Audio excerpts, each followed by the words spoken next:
Haati ijoollee ishee shan ajjeeste. Yooyyaa ashamaa akkam jirtu kabajamtootaaf hordoftoota qophii Oromiyaa 24.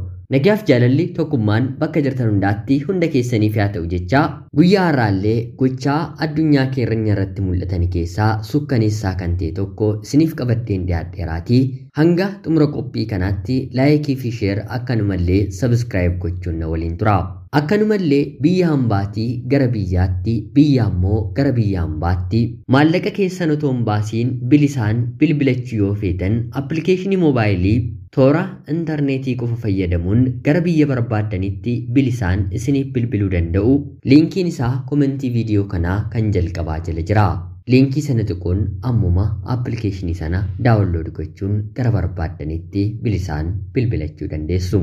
Kallachumaan gara qophii guyyaa har'aatti kan isin dabarsu ani Gammachiis Tashoomeeti. Dubartiin maqaan ishee Jeeneeviif Lehimaam jedhamtu lammii biyya Beeljiyeem kan taate ilma ishee tokkoo fi ijoollee ishee dubaraa 4 umriin isaanii haga waggaa 14 kan ta'an guraandhala 28 akka lakkoofsa faranjootaatti bara 2007 al takkaatti ajjeeste. Yeroo isheen ajjeestu kanatti abbaan manaa ishees haa ta'u namni gara biraan naannoo mana ishee hin turre.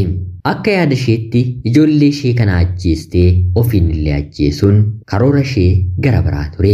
Haa ta'uutii garuu ijoollee ishee ajjeesuun ta'uufis ofirratti garaa jabaachuu garuu dubartiin kun hin dadhabdi. Akkuma yaalii ofiif taasisaa jiruun sagalee dhageessisteen ollaan birmatee du'arraa baraaramtee battalumatti haadha ijoollee ishee 5 ajjeesti jedhamtee qabamtee mana hidhaa keessa turte. Yeroo gochaa kana raawwattu dubartiin kun umriin ishee waggaa 56dha. Bara 2008 sanattis hidhaan umriin guutuu irratti murtaa'us waggoota 16 darbaniitiif adabamuu kan qabu ana otoo hin taane Dooktara Sammuu na yaaltu waa'ee xiinsammuu koo gadi fageenyaan beektudha jettee haati ijoollee ishee ajjeeste kuni Dooktara Sammuu ishee yaaltullee himachaa mana seeraatti dubbattachaa turte. Haa ta'uutii garuu seera biyya kamittiiyyuu yakka namni tokko harka isaatiin raawwatetti godhi jedhee qaama nama biraatiin hanga hin ajajamnetti qaamni nama biraa sun walitti dhufeenya qaama miidhee waliin yoo qabaate seerri irratti muramu hin qabu. Dooktarri kunis ajjeesi jettee ijoollee ishee hin ajajne.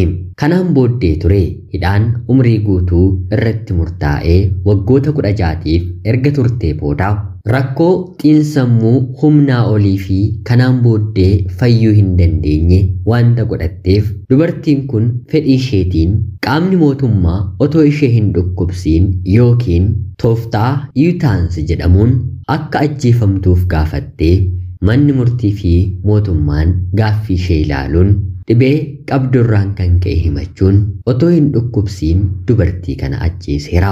Tooftaa otoo hin dhukkubsiin du'uu kanarrattis bara 2022 biyya Beeljiyeem keessatti lammiiwwan 2966 itti fayyadamanii seerris rakkoo isaanii hubatee fedhii isaanii waan ta'eef ifaaf ifatti gaazexaatti bahanii guyyaan ajjeefamanitti himamee ajjeefamaniiru. Ragaan kunis waggaadhaa gara waggaatti biyya Beeljiyeem keessatti dabalaa jira jedhama.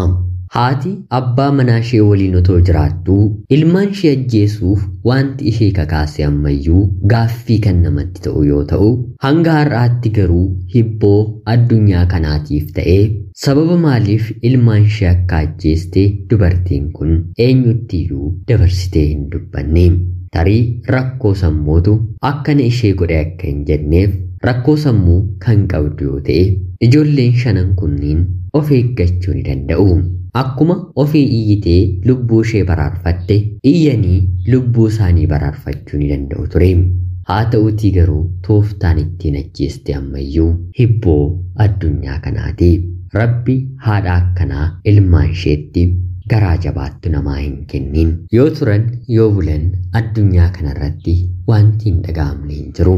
Ollaan tarii akka tasaa yoo ijoollee isheetti itti bu'eeyyuu haati garaa ittiin dhaabbattee ilaaltu hin qabdu. Ijoollee ishee gadameessa ishee keessaa baatii 9-7 keesseef rakkattee quncaatee guddifachuutti beennaa. Haati akkanaa garuu gurra hunduma keenyaaf iyyuu keessummaadha. Aariidhaan al takka abbaan dhugee machaa eegalee meeshaa daddarbachaa ijoollee isaa rukuchuu haadha manaa dhiituu ni danda'a ta'a. Haa ta'uutii garuu isuma kanayyuu hedduun namaa ganama ni gaabbaa. Kan akkanaa garuu gara jabeenya cimaa sababa tokko malee ijoollee ofii irratti tarkaanfii fudhachuun eessattiyyuu dhaga'amee hin beeku. Egaan jaalatamtootaaf hordoftoota qophii Oromiyaa 24 odeeffannoo gabaabduun sa'aatii kanaaf isiniif qabadheen dhiyaadhe kanuma fakkaatti. Hanga yoonaatti yeroo keessan naaf kennitanii dhaggeeffachaa turuu keessaniitiif guddaa galatoomaa jechaa laayik, sheerii fi sabskiraayib gochuun akka na jajjabeessitanillee kabajaan isiniin gaafadha. Appilikeeshinii moobaayilii biyya ambaatii gara biyya keessaatti, biyya keessaa immoo gara biyya ambaatti bilisaan bilbilchiisuu danda'u barbaaddan liinkiin isaa komentii viidiyoo kanaa kan jalqabaa jala jira. Liinkii sana tuquun appilikeeshinii sana daawunlood gochuun ammuma itti fayyadamaa jechaa qophii gara biraatiin hanga walitti deebinutti bakka jirtan maraan turtii gaarii.